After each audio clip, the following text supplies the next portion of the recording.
Mark and Paulette here, the two travelers in Mexico, and today we're going to answer some more questions that we received after we did our last Q&A video.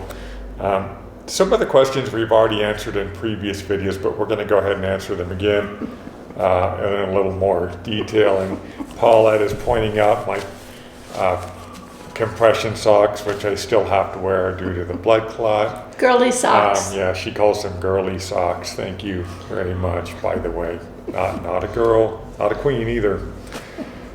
And our But if you're manly, it doesn't really matter that you wear girly socks, right? That's right, and all man. Right here, regardless of what she says. I say nothing. So let's dive into question number one. And it has to deal with the fees associated when you're importing a vehicle. In my research, what I found is that if you're just coming into what they call the free zone, which is basically from the U.S.-Mexican border to about 20 kilometers inside the border in all of Baja California, it's relatively cheap and inexpensive. You are charged something like a 10% tax on the value of the estimated value of your car. However, once you get beyond that 20 kilometer limit, there's a lot of other stuff that has to happen. You have to pay someone to import your car. There's at least a 10% fee plus a 16% VAT tax on top of that. And you also have to pay someone to do the importing of your car because you cannot do it yourself.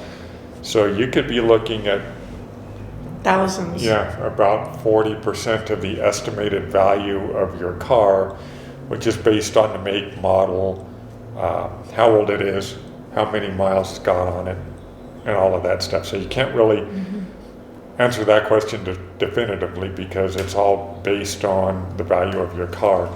And your car, if you're going beyond the free zone, has to be 8 years old. And I think there's an upper limit of like 9 or 10 years, so it's a pretty short range of time. If anyone else has experienced anything different, please let us know. We actually don't know anybody that has done that, imported their vehicle.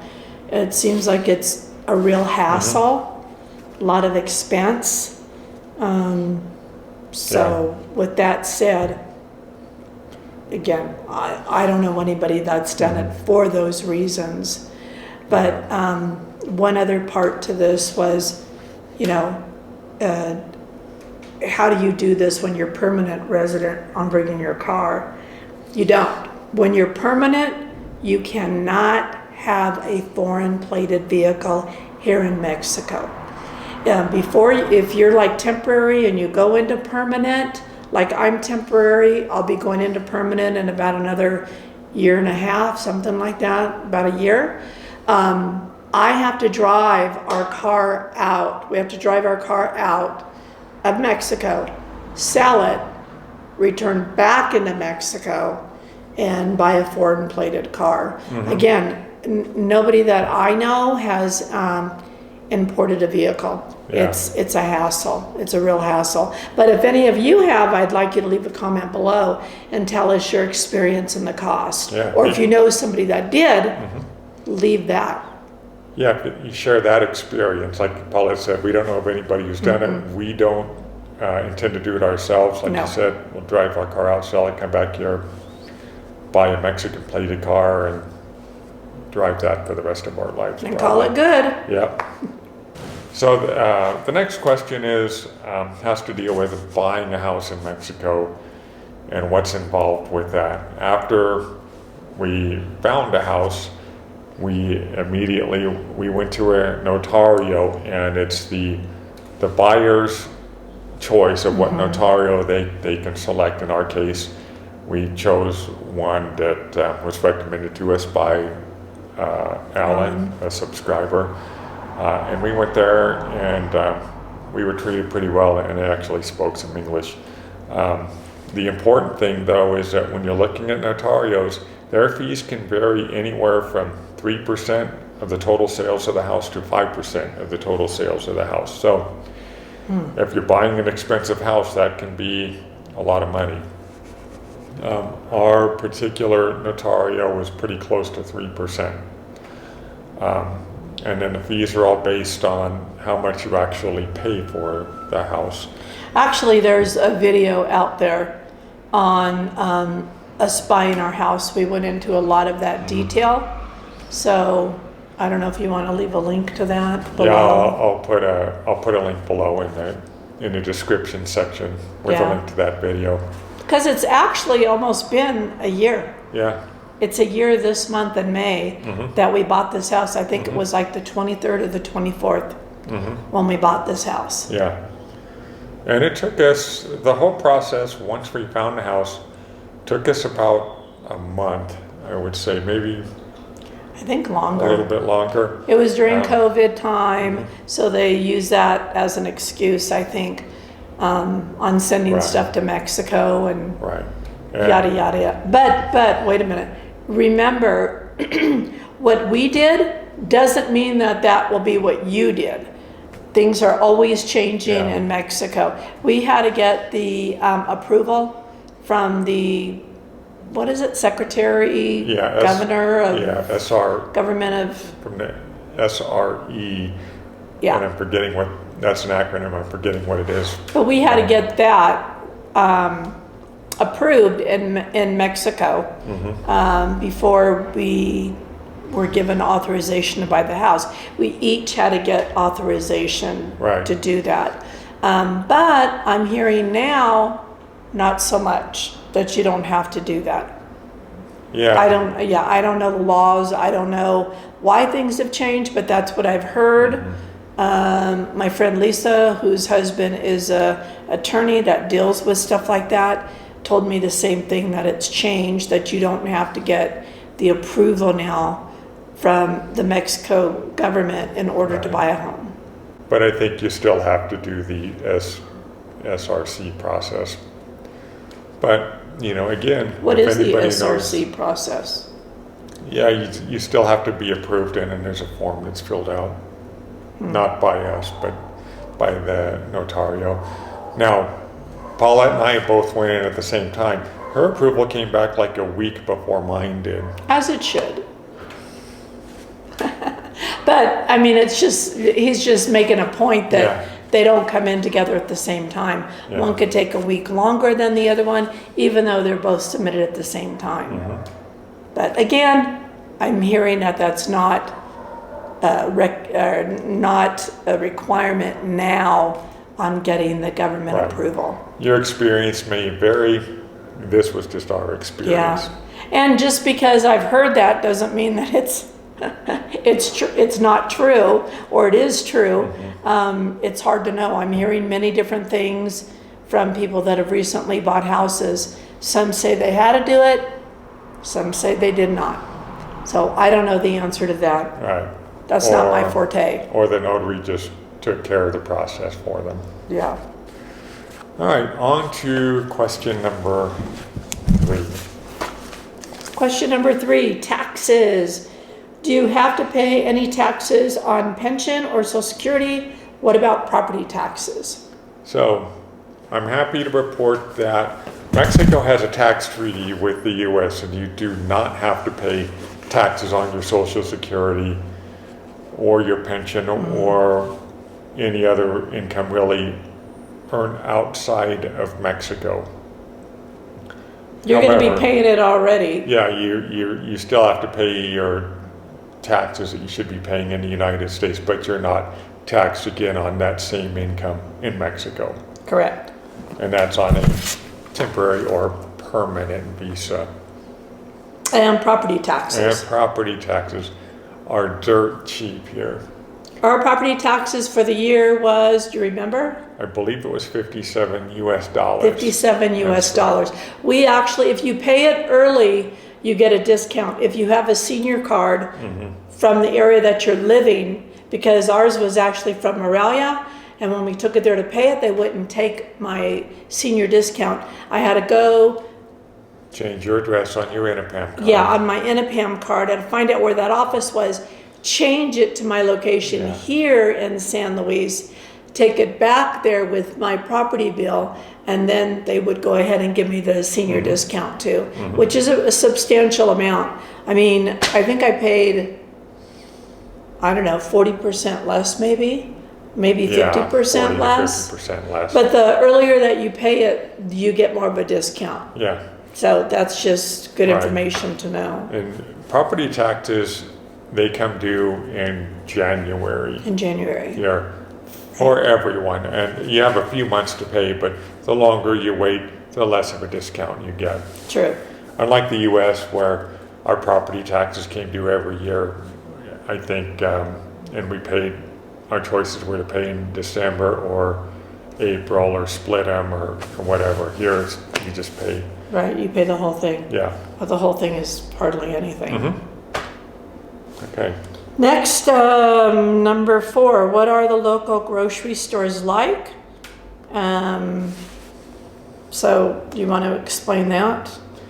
So the local grocery stores, and I'm not talking about the Costco, Sam's Club, Walmarts here, are going to be places like Chedraui, Mega. Mega, Soriano, which is actually at least partially owned by Kmart or Walmart. Most of the grocery stores that we've been into that are owned by Mexican corporations are kind of similar to what you would expect in a Walmart. They do sell, of course, groceries, but they also sell, in some cases, some H-E-B. appliances. That's another one here. Right, but that's a Texas-owned corporation, H-E-B. Well, And so you'll find that a lot of them are like Walmart, like Chedraui as an example. I mean, and they have a lot more stuff than just groceries, although that is their main thing. They have electronics, some furniture, and things like that. household things, pet supplies. Yeah. stuff Probably the only chain that I've been into that was just like strictly groceries was Superama. like that. Superama? Yeah, and they just sold groceries and that was it. But they still have like little delis inside, bakeries and things of that nature. So you'll find that shopping at Mexican supermarkets pretty close to the same experience as shopping at Yeah. Walmart in the US. I think so. Or like a Safeway or something like Yeah. that, you know. Yeah, Raley's, Ralph's. I don't think Ralph's is around anymore. no. Yeah. So we've never videoed inside of those stores. Mostly because they don't like you to. Yeah, mostly because they don't like you to. But yeah, depending on where you're going to be moving to, what stores that you're going to have available, I think you'll really like them. Yeah, You know, you will find some items that will be a little pricey because they've been imported. yeah. But other than that, you know, I think you'll be pretty happy with the stores. I know that we are. Yeah. And those same items, like, you know, you can usually find some sort of a Mexican version of that same item for cheaper. In Like- some cases. Like what? Now you're putting me on the spot. I Like am. Imported coffee is You're going to make as a an comment example, like that. Yeah. As opposed to buying coffee produced here in Mexico. Coffee produced here in Mexico is going to be cheaper and better, by the way. Yeah, you like that blend that Jim told you about. Yeah, and when we actually learned this blend from the restaurant owner, Cafe Corteo, it's actually 2 parts Chiapas coffee and 1 part Breda Cruz coffee. Really good. He loves it. Yeah. So does Jim. Shout out to you, Jim. Okay, next, can you do a video on major sites around San Luis Potosi? What would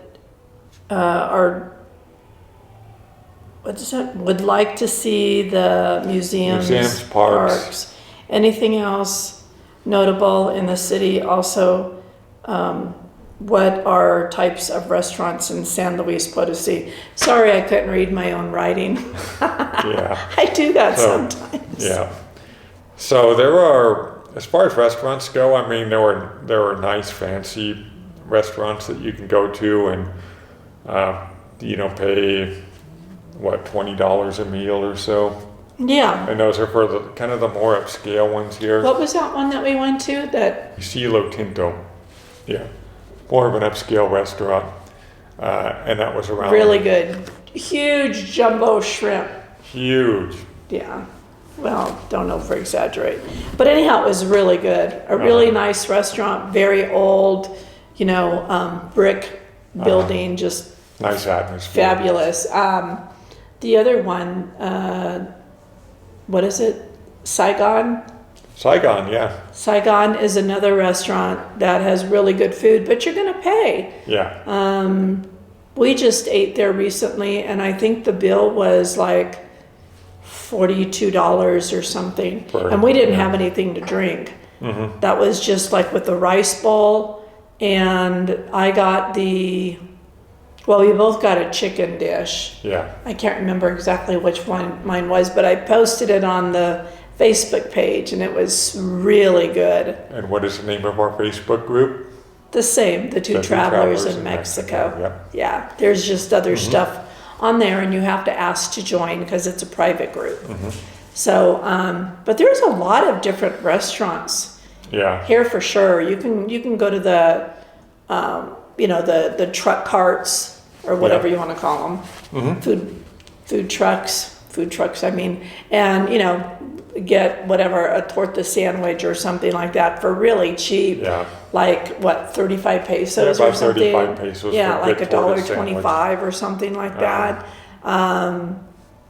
There's a lot of different restaurants here. One of our favorite for breakfast is always, for me, Cafe Corteo. Yeah. I really like that place, and I like the fact that when you're bringing somebody new in, that the owner comes over and he'll ask you what you eat and what you don't eat, and then he'll order something And then he'll put specific. together something for you based on your answers. Right, and it's always fabulous. Yeah. Fabulous.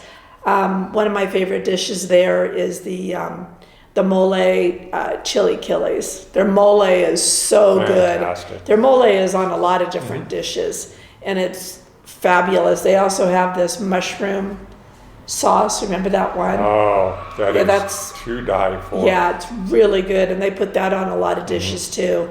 It's very good flavor, very good. I've never had a bad meal there yet, and I really like their cappuccinos. What do you think of their coffee? You drink the Americano. You like that too, right? Yeah, very good. That's where the guy gave me the coffee owner? that he used. The owner gave me the coffee that he uses, so I went down to HEB and. And the owner's funny. Sometimes, we'll ask him what his name is for the day, and it'll be Arnold Schwarzenegger. Yeah. Or he'll come up with some other funny names. yeah. But I like him. I think he's a Yeah. character, and I think that's what is unique about that restaurant. But what other places? I mean, there's other places that you can go that, there's so many places in my area. I mean, when you're asking about other areas, I can't say. There's Hank's, and that's a chain Hank's, restaurant. Hank's yeah. New Orleans style. Yeah. And they have a few restaurants throughout Mexico. I think there's one in Querétaro, if Yeah. I'm not mistaken, and other places. Other places. And that's a little on the upper scale area. When I say upper scale, I'm talking about, close to $15, $20 a meal. Well, no, Hank's isn't even $20 a meal. No. But, if you have a cocktail, or Yeah. if you have like 3 limonadas like he'll get all the time, instead of having 1 limonada, he's got to have 3. So that starts to add up in an upscaled restaurant. So, you'll probably get out of there at about $40, something like that, with the tip included. Yeah. But you can go to much cheaper restaurants that are very good food too. Huastecas, that's a favorite one of ours. We like it. Ours, yeah. We go there on Thursdays because they do the 2-for-1 chili chiles, and we like it. There's other things that they offer too, And our bill there is about 200 pesos for 2 people, including tip. including tip, including usually 2 limonadas for him. Yeah. And Jamaica for me, something like that. Yeah, so 200 pesos is like About 10 $10. US dollars. Yeah. Yeah. So there's tons of restaurants. Ton here. Where you're at, I don't know. I can't answer that specifically. But here, you have a lot of variety. A lot. I would like to see museums and parks. We've done videos also on Tangamanga Park, which is huge. It's huge, yeah. You gonna say how huge? Got a lot of zoo. It's got a zoo. There's some Lot of museums zoo. within the park. Yeah, a lot of. It's a small zoo, but It's very small. but there's a museum, a couple of museums there, planetarium. We've never been in them. It is the second largest park in Mexico, coming in at a little over 1,000 acres, which makes it larger than Central Park in New York City or Golden Gate Park in San Francisco. Right, but the biggest one here in Mexico is Chapultepec, yeah, right in Mexico City. And that we've never been there, but it must be huge. It's 1,700 acres. Right. There's a park that we go to also, Morelos Park, and it's got a lot of trees. It's easy walking, and it's close to where we live, so it's becoming one of our favorites, I think. And Paulette's favorite thing, or maybe not the favorite, but close to it, is they have a lot of garbage cans around the park. So Yeah, it's also you know, very clean. you know, a lot of parks don't do that, and I'm just blown away by that. They don't have very many garbage cans. Yeah. Even sometimes walking in cities, there's not as many garbage cans as there should be, Yeah. in my opinion. I think if there was more, a lot of areas would be a lot more A cleaner. lot cleaner. Yeah. But I think San Luis Potosí pretty much is a pretty clean city Mm-hmm. anyhow. You know, like a lot of them in the historical area, you'll Yeah. Mm-hmm. find sweepers all the time. You won't find any garbage on the ground whatsoever. Right. When you kind of go more towards the outskirts of town, you know, some residential areas and things like that, you'll start seeing a little bit more Yeah. trash on the it's streets. a little dirtier. The sidewalks have become uneven. Right. Things like that. Right, and So- even here where we live, you know, like if there's construction workers and stuff like that, building homes or whatever, they're not good about throwing their stuff away. You'll see empty Coke bottles, you'll see some garbage, stuff like that, which Yeah. isn't real pleasant. Yeah, it's a little disappointing. Yeah, but for the most part, it's a pretty clean city, I think. Yeah. Yeah. Yeah. So then the last question that you wanted to answer. The last question came to us on Facebook, and it had to do with someone who has dual citizenship in the U.S. and Mexico. They were in the U.S., they wanted to enter Mexico using a Mexican passport, but the U.S. State Department has rules against that. You have to use your American passport to both exit and enter the United States. So if you have another passport and a U.S. passport, But you just said he wanted to come to Mexico. right? But what would he use? What passport would he use here? The Mexico passport?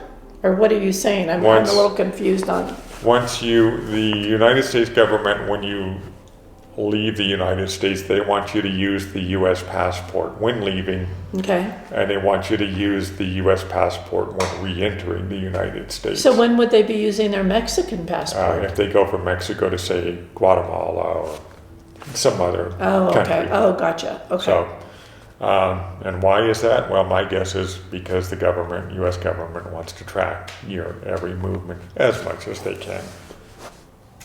My theory, anyway. Yeah, that's a good So- theory. Mm-hmm. So those are basically the questions that we were going to answer for today. Hope it helped you guys.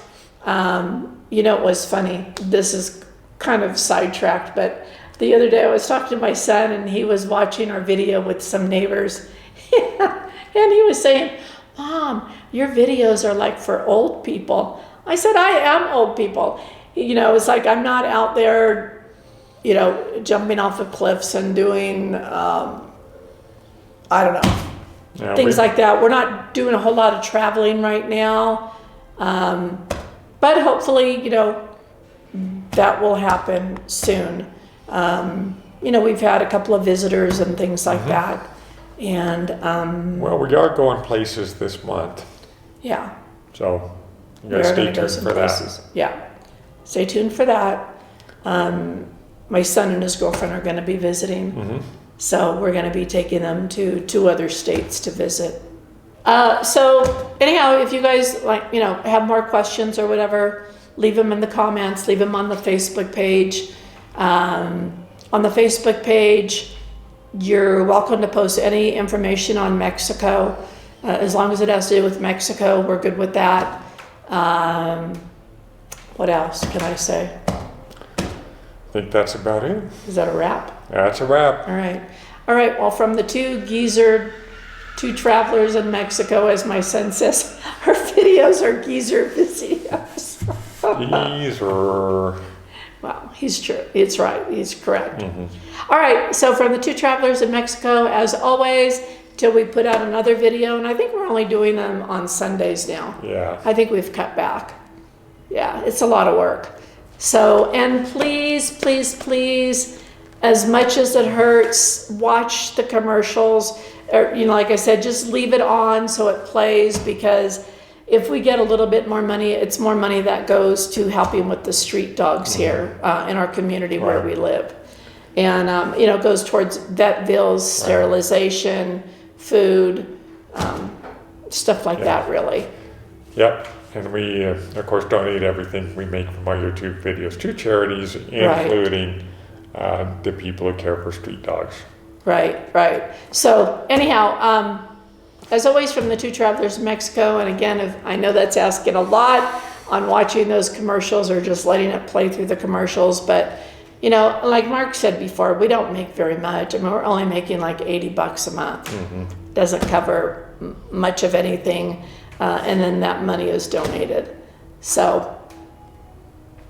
Now, it's a small thing to ask, I think. We don't want to do a PayPal or anything like that. We don't want to deal with that, but if you just watch through the commercials, that helps. Mm-hmm. As painful as it might be, just think of the street dogs that you'll be helping by bearing through those commercials. Oh, the agony. Yeah, the agony, for sure. All right, and so from the 2 travelers in Mexico, as always, what she did. bye guys. Bye.